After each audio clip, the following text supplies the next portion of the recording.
Hello, hello, and welcome back to the channel. As most of you know, I'm Topher. For those of you who don't know and just randomly decided to click on my video, welcome to the channel. I'm Topher. Thank you for stopping by.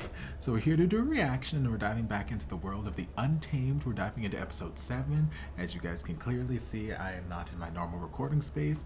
And if you saw my channel update video for May 2023, or even my update for April 2023, same situation. I made mention that I was going to be out of town a lot, and I've been out of town a lot the last month and a half, touring and doing shows and whatnot. So right now I'm in my hotel room. My castmate slash roommate for this tour stepped out for a little while, doing some stuff outside, just having a good old dandy time. So I figured I would do a little bit of recording. So you might get him entering the room at some point, because front door right there. In the video, and you might see him roaming about in the background if that is the case. If that's the case, that's who that is. But yeah, we're gonna dive back into this because it's been quite some time, and you guys have not been shy about letting me know that it's been quite some time. But again, I've been busy. I'm sorry, I've not had much time. Plus, the whole Wi-Fi situation out here was not great with the first tour that I was doing a few weeks back. So we're making it work this time, and we're just gonna dive in and see where this goes. When we left off, Wuxia and Zhan were trapped in the underwater cave, and we're getting some flashbacks and some getting a little bit more details about I think it was the Yin iron, and how it was trying to be purified and just wasn't able to purify it. So the only thing she could do is lock it down there and use her life force to kind of keep it trapped. So that's kind of where we left off, and we're gonna just pick up and see where the things of the things go with the things of the things.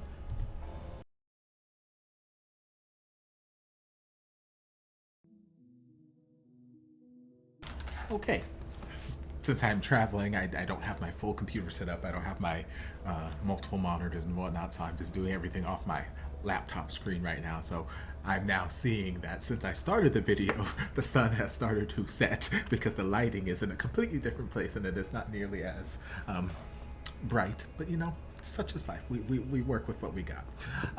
Yeah, another great episode. I don't know if it's because I remember last episode saying that for like the first 2/3 of it, it felt a little slow. So I don't know if it's just because I've taken so much of a long break from it unintentionally, or if it's because just I enjoyed a lot more of the slower parts that were happening this episode. But I didn't feel that what I was feeling last episode, where I was like, okay, this feels a little slow, not necessarily boring, but just kind of slow and sluggish and kind of dragging on. I didn't feel that this episode. I enjoyed everything. It just kind of went by relatively quickly. And again, as always, I enjoy the relationships that we're building. I enjoy the dynamic. I enjoy Xian and his just antics, his crazy antics, because he's I've said it before, he's a very smart individual, but he gets bored very, very quickly. That's where his precocious, sort of rambunctious nature comes into play, and you know, he gets himself into trouble. It's not that he's trying to be defiant or anything like that. He's a bored child. He's a very smart but very bored child, and he gets into shenanigans. But I just love his view, his outlook on life, and just finding the positives in the negatives, and just trying to switch his perspective on like what other people would call punishment. You know, it's like, okay, fine, I have to kneel for hours on end, I'm gonna play with these ants, or you know, like whatever, just little stuff like that.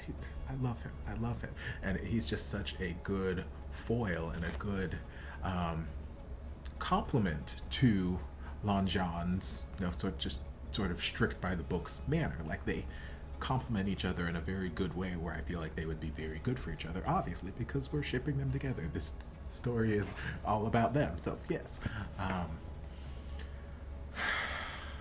Like I said probably a number of times throughout the first 20 minutes of this episode, it's so good to be back in this world, because God, there's so much just beautiful bone structure in this universe.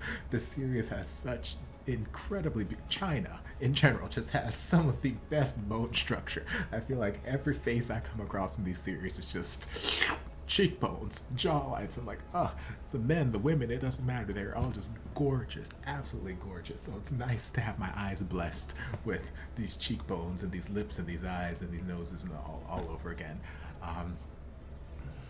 I'm not sure if what was going on with Wuxia's sister and her betrothed, that one guy. I don't remember because it's been a while since I've watched the last episode, and I thought about watching that episode first before diving into this, just kind of refresh my memory. But I kind of just skimmed through it before diving into this and watched the full thing, just because I felt like by the time I finished that full episode, who knows what time it'd be here. Roommate might have come in and out. We might have gone for dinner. What, like, I wanted to just dive into the reaction while I had the time here. So I don't remember if that was explored, why they don't want to be together, or if that's just something that's yet to be answered. I don't quite remember. But I like how Xian is, just a good brother. He's like, hey, what'd you say about my sister? Why don't you want to blah blah blah? I don't know what other words were traded between the two of them, but he got to a fight basically defending his sister, like, hey, you. And someone's like, yeah, I heard that he was looking down on his older sister, and he fought him for it. I'm like, I'd fight a bitch too. You start talking sideways about my sister, like, what's wrong with my sister? I fight you too. So I love that, he was coming to her defense. And you could see in that moment when whoever the side character was, where he's like, yeah, I heard that he was talking bad about his sister and not wanting to marry her, blah, blah, blah. You could see in all the emotions cross her face, and just the acting, so good. I don't know if I've complimented the acting enough in this series thus far, but like you could see every thought process crossing through her face. You could see that sort of like jolt to the heart where it's like, ooh, but then you could also see that, okay, collect yourself. Okay, let me pretend that it didn't hurt. Let me focus on Wuxian. Okay, hey, baby, focus, get yourself together. It's okay. Let's just go home. Like, you could see all that processing on her face, and it's just like, oh, act. What else? We didn't get a whole lot of winning. My sweet little cinnamon roll. We only got him being affected a little bit when the elder lady in the cave like vanished, her spirit dissipated, and we saw like the yin iron hit the ground. I'm assuming like her magic or whatever was gone at that point.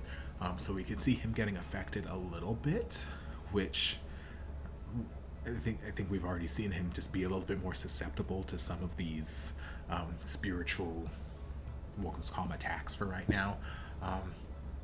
So we'll see how that plays out more as we go forward. What else? I think that's the majority of the things. So now Zhan is on a quest to go find the yin iron. The Wei leader, the Wen leader has sent whoever that other assassin guy is, as well as his other son, to investigate getting the yin iron from the cloud recesses.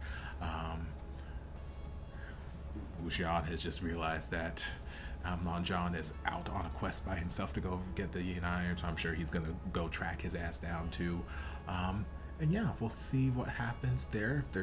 We are still so early into this series, and there's still so many other things we have to dive into. The second Lan brother, or the first Zhan's older brother, Light Blue, him and his little side romance we were seeing there a couple episodes back. Got to dive some more into that. Got to see some more of Cheng and the Wen sister. I can't remember her first name right now. I got to see more of my little cinnamon roll, obviously. I would love to pair him up with somebody, but I don't know if that's in the cards for him this series. Yeah, all in all, fun little episode. Lots of great moments, lots of character development, lots of exploration, and I enjoyed it. I had a good little time. And I'm gonna give you guys a little challenge. We'll see. I mean, hey, if you made it this far into the video. If you didn't, well, then I guess you'll find out in the next episode whether or not we, made the challenge.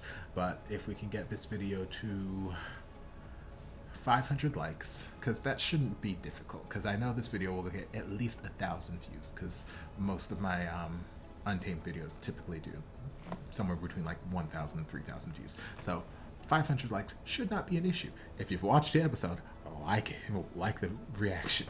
So if we get this to 500 likes, then next week, because I'll be back in town at that point, I'll be done touring. So if we get to 500 likes on this video by the time I sit down to record next week, then next week I will give you guys 2 reactions to this series. We'll see. And if we don't, then, I'll give you guys one. But anyway, hope you guys enjoyed this reaction. If you did, don't forget to like, comment, subscribe, share, turn on notifications to be notified when all of my shenanigans get posted. If there's anything else you'd like me to react to, be sure to leave it down in the comments. I'll get to it as soon as I possibly can. If you'd like to support the channel in other ways, you're more than welcome to join us over on Patreon. Don't have to, but you're more than welcome to if you want to. I'll see you guys in my next video. Love ya.